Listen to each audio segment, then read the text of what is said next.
Hi, good evening. I'm Louis DePasquale, City Manager for the City of Cambridge, and I am pleased to share with you this community presentation.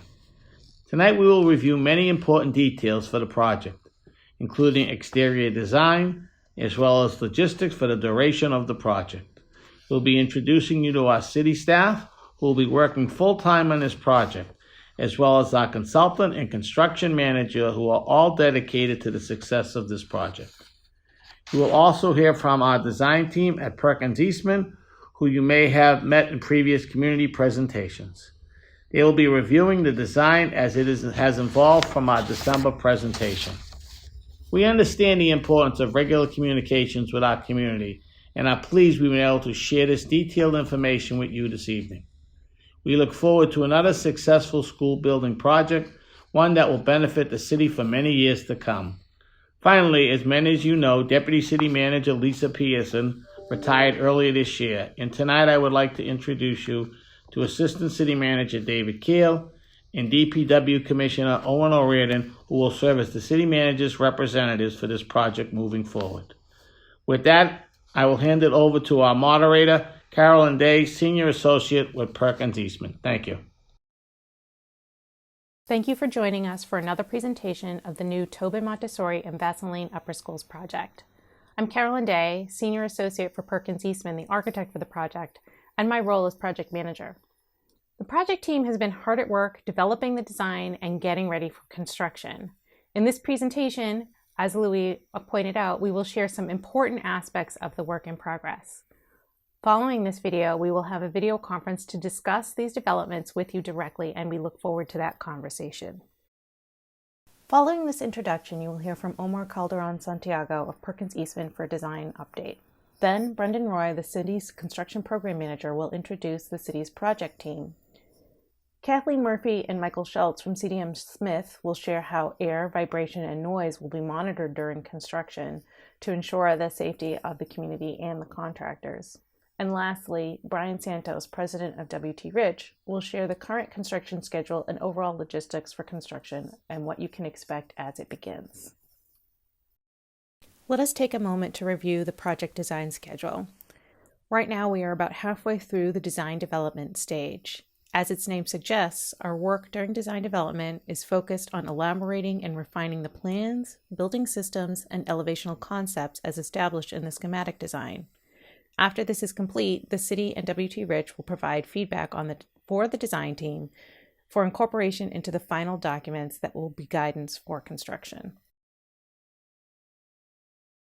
Good evening. We thank you once again for joining us for this overview of the current status of the design of the Tobin Montessori School and the Vassal Lane Upper School's new facility.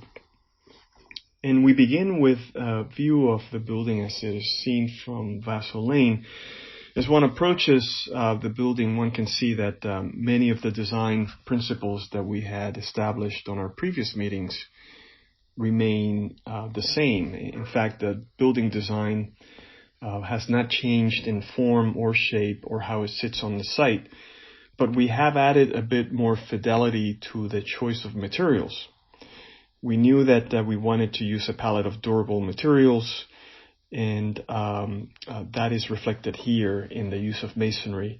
And we also wanted to apply those materials in a way that made some logical sense. We spoke about the idea of a base, middle, and top, and how the materials perhaps get a little bit darker at the base of the building, and then giving away to a more neutral palette in the middle of the body of the building, and then releasing at the top of the building. Just getting a little closer to the building now as we approach the Tobin Montessori entry of the school.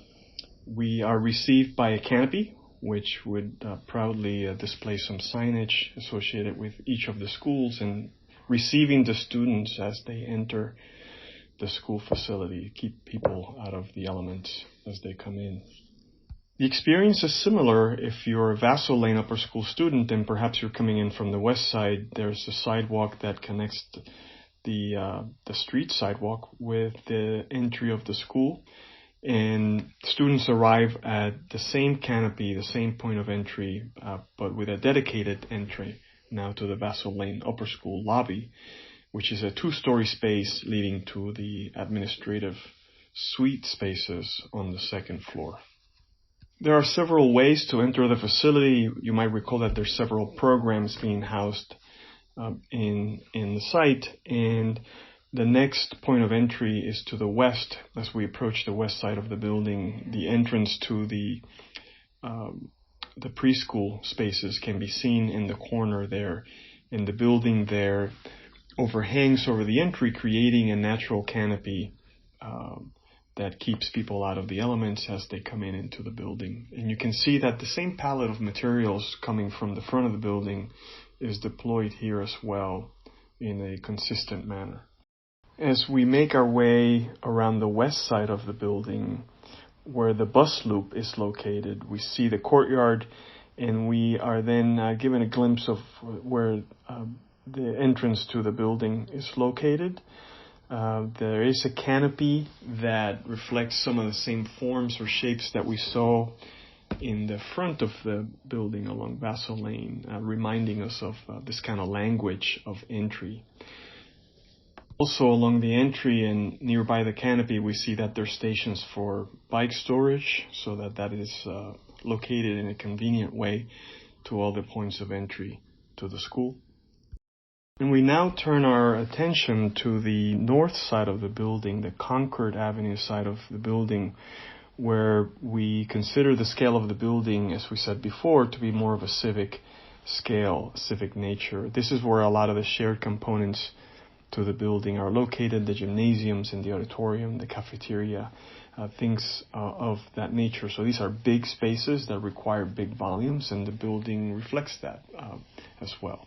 Approach the building, we can see that the entry makes a statement by the use of a canopy that reminds us of the other canopies that we've seen now in the front and by the bus loop. And so there, again, a language of canopies that emerges around the building. And the same palette of materials, more neutral colors of the masonry here are seen applied in a consistent manner as we saw along the front of the building. We step back a bit now, the corner of the site on Concord, and look at the overall aspect of the site. We see some of the baseball recreation fields to the right and some of the netting that is required as a backstop, but also the path that is adjacent to the school along the Alpine neighbors, and just emphasizing the great deal of connectivity through the site that is maintained. And so we finished our 360 tour of the new building with a view from the Vassal Lane Street. We're standing here in the path along adjacent to the Alpine neighbors, looking at the path and the connectivity that would make its way all the way through into Concord Avenue. My name is Brendan Roy, and I'm the Construction Program Manager for the City of Cambridge, and we are very excited to share with you some important information about the next phase of this project. As you may know, the schools will be vacating the Tobin at the end of the school year, and the project will be moving into its site construction activities. Our Construction Manager, W.T. Rich, will get into some of those early plans in just a bit. First, I'd like to introduce my team who will be working with me on this project. The city has a history of developing complex projects on time and on budget, and this team is committed to upholding that goal. From the day-to-day city staff, Brenna Charlton will be our Assistant Project Manager, overseeing the earthwork and general building construction. Lanny Starr is our MEP Assistant Project Manager, overseeing the mechanical, electrical, and plumbing systems installation and design, as well as the geothermal installation. Chris Weeks is our Net Zero Project Manager, overseeing the net zero and sustainability components. Finally, Megan Mulvey is our project engineer, overseeing document management control and logistics.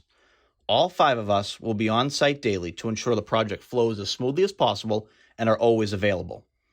As with any project, the city also has multiple resources from City Hall, DPW, and ISD as necessary.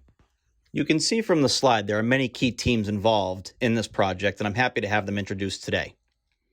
Next, I'd like to introduce you to our consultants at CDM Smith, who will be acting as our licensed site professional for the project and providing environmental and geotechnical oversight for the city and our construction manager at risk, W.T. Rich.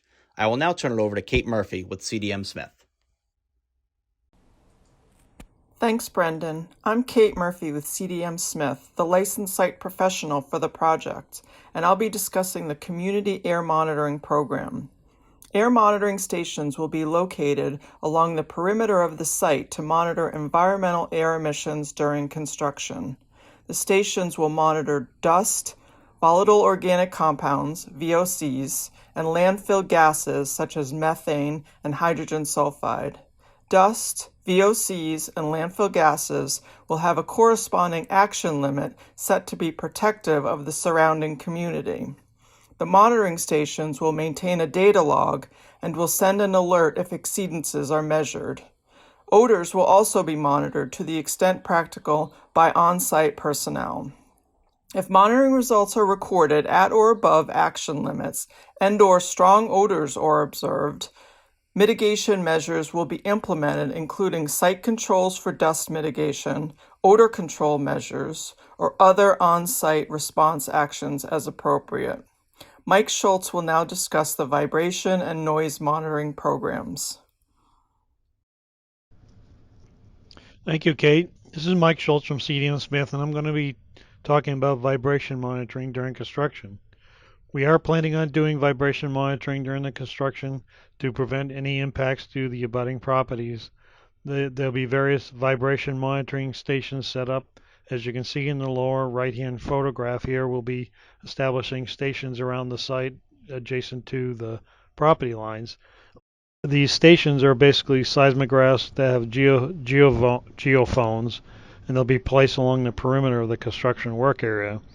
The equipment will continuously record and log readings of any vibration levels that are encountered. We set threshold and limiting vibration levels in order for the protection of nearby properties. The threshold level is basically a warning level that vibrations are beginning to approach a limit value, and if the limit values are reached, then actions are being taken to either stop the construction causing the vibrations or modifying the construction approach and equipment, those kinds of things. Noise monitoring will also be conducted during construction. Perimeter noise monitoring will be done with a handheld device as shown in the photograph on the slide. We will start monitoring when a new activity takes place. For example, when building demolition starts, the noise will be monitored from that activity, and then we'll monitor and continue to monitor on an intermittent basis and at the start of any other type of activities. We'll be using portable handheld devices that will be used to record the noise levels. The noise levels that are recorded also have threshold values that will trigger an alert based on the City of Cambridge requirements as are shown below. If maximum noise levels are exceeded, mitigation measures will be implemented, including operational changes that may be necessary to reduce the noise from the type of activity that's being taken place, or adding other noise reduction activities or barriers that will help to muffle or stop the noise being generated at the perimeter. With that, I'm going to hand it over to Brian from W.T. Rich. Hello and good evening. My name is Brian Santos, W.T. Rich President and Project Executive for the Tobin School Project. I'm going to run everyone through the general construction operations of the site. As you can imagine, trying to simplify a $200 million project down to a few slides is a bit of a challenge, but I hope that from a 30,000-foot view, I can provide some visual sense of what is going to take place over the next few years. I want to highlight that W.T. Rich has successfully constructed many projects for the City of Cambridge over several decades, and we are here to serve and accommodate not only this project team, but the local community as well to the best of our abilities. We look forward to building yet another wonderful project for this project team and community. We take building schools very seriously and are constantly reminding ourselves that we are literally building the future for our children. With all of this being said, I think it is important to highlight the early work activities and then the overall construction as well for all of you today. So as you can see here in green, these 4 items WT Rich considers the early activities. As you just witnessed during this past spring break, WT Rich completed our test pit. The purpose of that test pit was to continue to gather data about the subsoil conditions and to further our plans associated with the waste layer. The test pit was successful and all necessary data was collected. The area was successfully restored to a safe condition that same week. Immediately following the conclusion of the school year, WT Rich and our specialty soil waste contractor will be on site to complete a waste solidification pilot program, which, keep in mind, is still in development. The overall intent of this program is to confirm we can make the waste layer a solidified state and to finalize the formula necessary in order to accomplish this very important task. Also sequenced with the pilot program, WT Rich will mobilize the site and begin setting up our perimeter barriers, fencing, tree protection, and air monitoring systems. I will present a visual slide of this shortly. One other critical element that we will begin to complete is the demolition and removal of the existing utility lines that are below grade. These utilities must be removed in order for our construction teams to complete the in situ soil mixing process in a safe and effective manner. Then shortly after our full on-site mobilization, we will move into the full soil waste scope of work. First, the installation of the soilcrete wall, then secondly, the installation of the in situ soil remediation and treatment process. I will provide visuals on both within the upcoming slides. Now these 4 indicated items WT Rich considers the overall construction. Since the soil waste work is ongoing and hopefully well underway at this point, the water tank installation can commence likely in October. This is the 1.2 million gallon tank for the community for storm water events that will also require sheet piling and deep excavation with on-site soil stockpiling.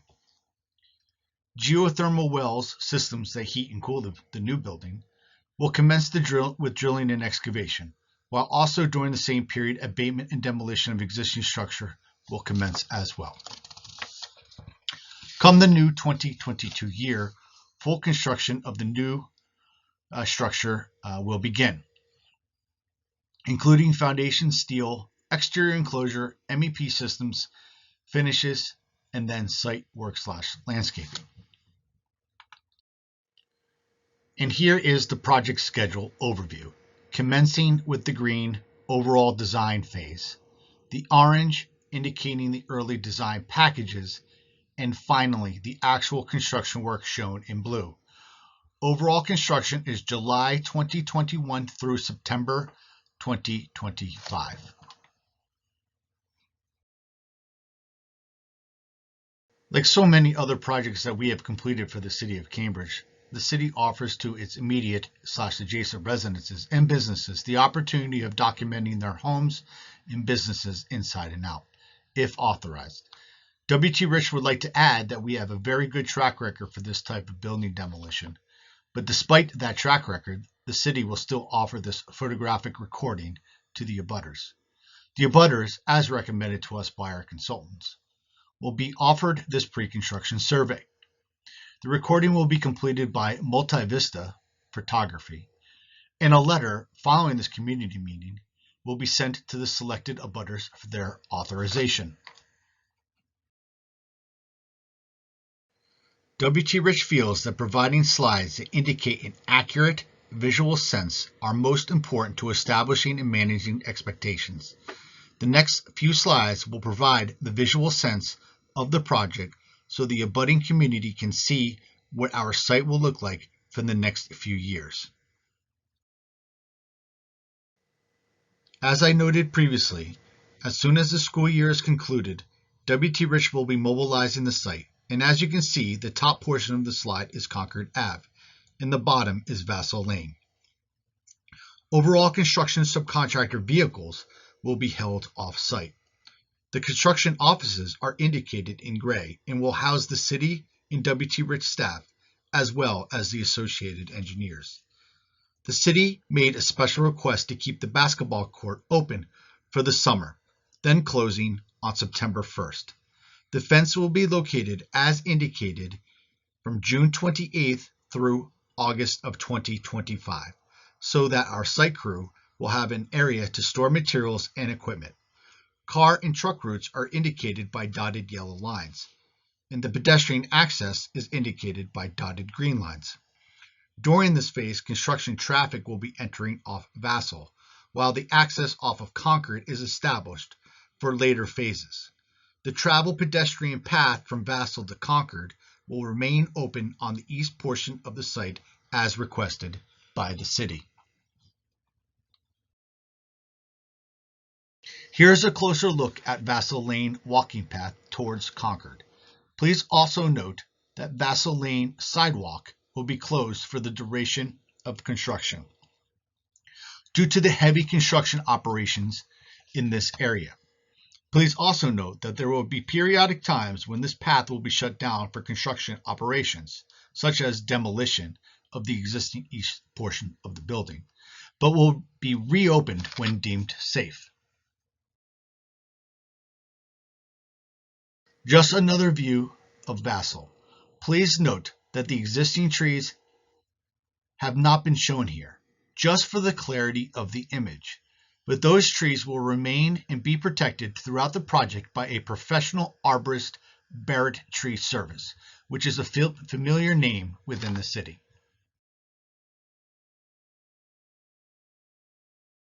Speaking of tree protection, WT Rich is providing here a few examples of the tree protection scheme.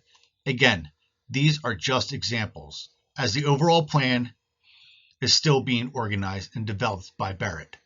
The intent of this slide is to indicate that we intend to protect and care for the existing trees on the job site that are scheduled to remain.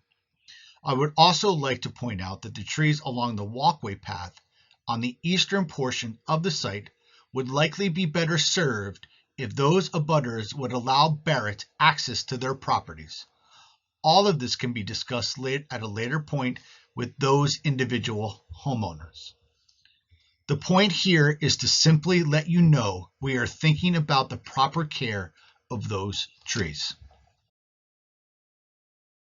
When it comes to discussing soil/waste, we feel it necessary to manage the community expectations on what you will see at this job site.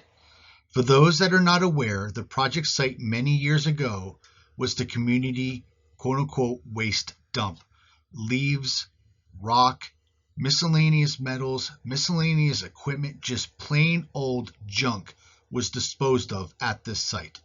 Our job is to now mix and stabilize a large portion of this quote-unquote material into a solid state.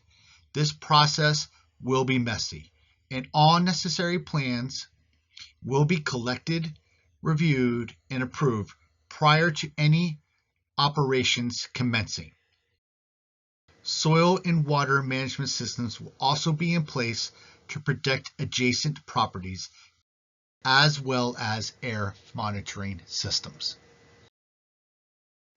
SWIP, Storm Water Pollution Prevention Plan/systems, will be in place throughout construction that are actively monitored and logged for condition, and any necessary replacements are completed in a timely fashion. This is a general aerial view of the site come October 1st. We are hopeful to commence with the water tank as well, indicated in blue. Again, this water tank area is a large area for excavation and construction and will likely take about 8 to 12 months to fully complete. Come November 1st, the geothermal wells will commence in the area indicated in blue to the east, as well as building abatement and full demolition. Fully controlled demolition with high-reach equipment and dust control operations will be utilized and monitored. In addition, all rodent control measures will be in place prior to demolition. The water tank will continue to be constructed with on-site stockpiling of materials as well. With the start of the new year, building foundations will commence, construction operations will pick up steam, and a majority of access will now be focused on Concord. As you can see here, it is our intent to have the Concord Ave sidewalk remain open, as well as the bus stop.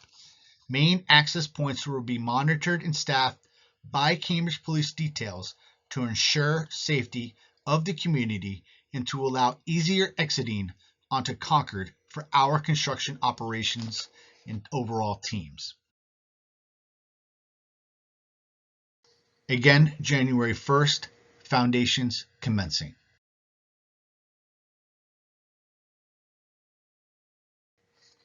Come spring of 2022, steel is ongoing and exterior enclosure work commences. Steel trucks will enter and exit off of Concord.